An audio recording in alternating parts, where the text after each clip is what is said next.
terkait dengan masalah hormat kepada bendera. Bendera adalah lambang negara. Laisa fihi syai', tidak ada sesuatu padanya selama itu diposisikan pada posisi semestinya sebagai lambang.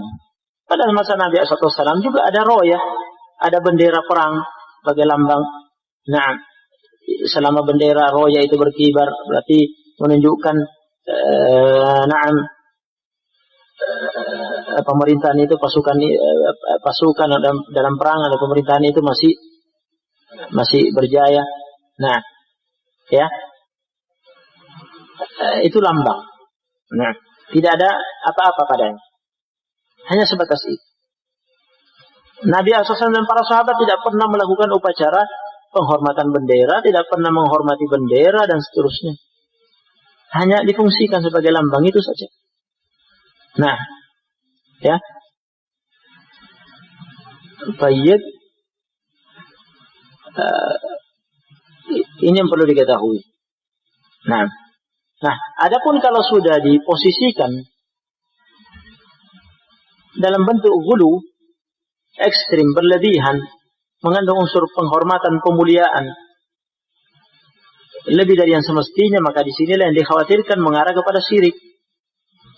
Nah, Umar ibn Khattab radhiyallahu taala anhu yang memiliki kepekaan yang sangat besar dan tinggi untuk menjaga tauhid kaum muslimin, sampai-sampai Umar tidak peduli meskipun harus korban perasaan menonaktifkan Khalid ibn al-Walid, panglima perang yang tiada tandingannya, ya, yang menaklukkan tentara Persia dan Romawi, ya, sampai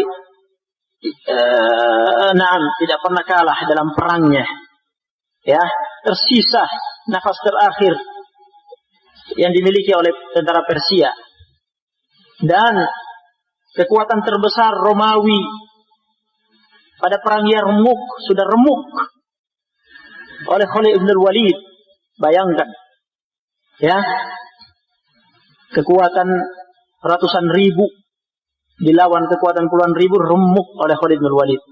Kekuatan ratusan ribu itu.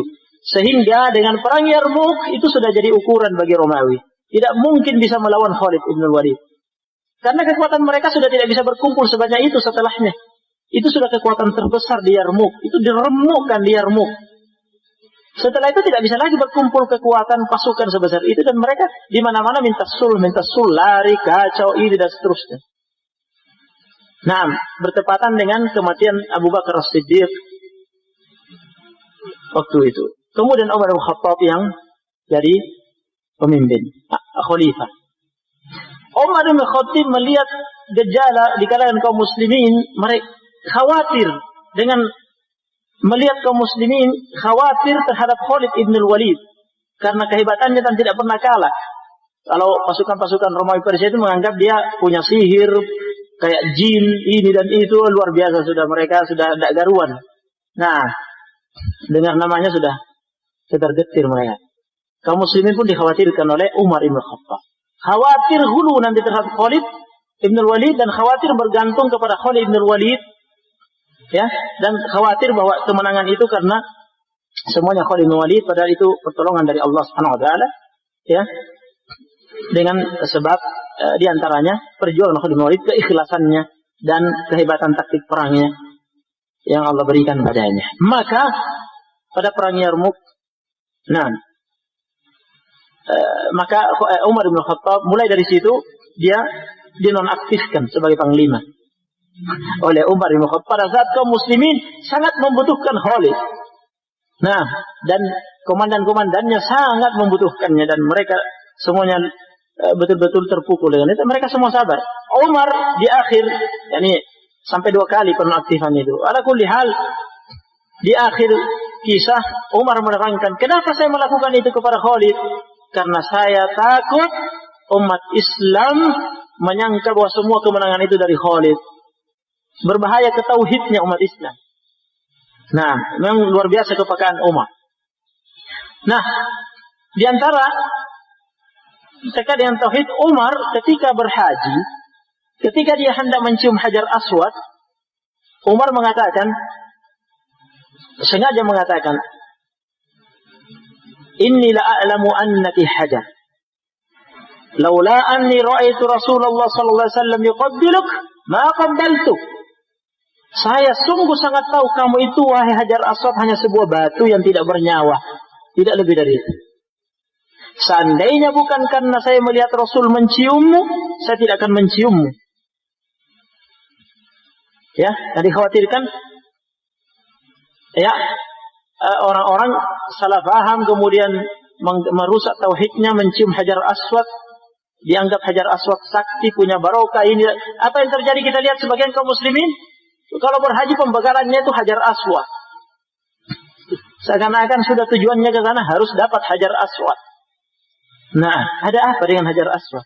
Nabi SAW tidak mau berdesak-desakan dan memberi contoh. Tidak mencium Hajar Aswad pada kesempatan yang lain, hanya melambai. Nah, melambaikan tangan dan mencium tangan.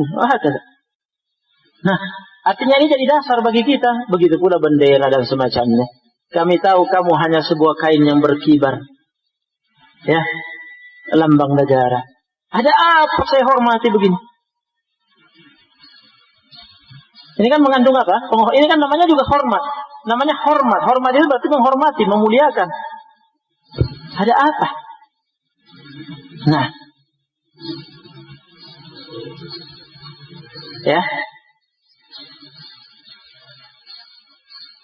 Barakallahu fikum.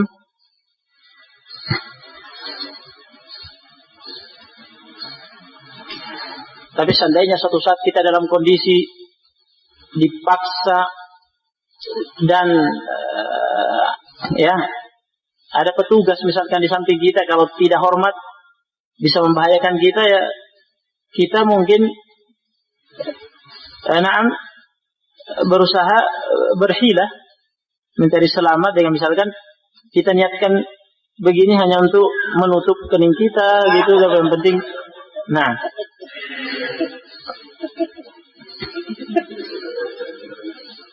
iya, menghindar. Allahul musta'an. Jadi sisi ininya yang adapun sebatas dia bendera yang berkibar yang terpasang misalkan ya di depan instansi atau di depan rumah, atau ini cuma bendera lambang negara, tidak ada masalah di situ. Tapi memperlakukannya ini nih yang jadi masalah. Ini yang jadi masalah, memperlakukannya lebih dari seperti contoh yang dianukan Umar tadi. Ditanamkan oleh Umar radhiyallahu anhu. Ya, barakallahu fikum.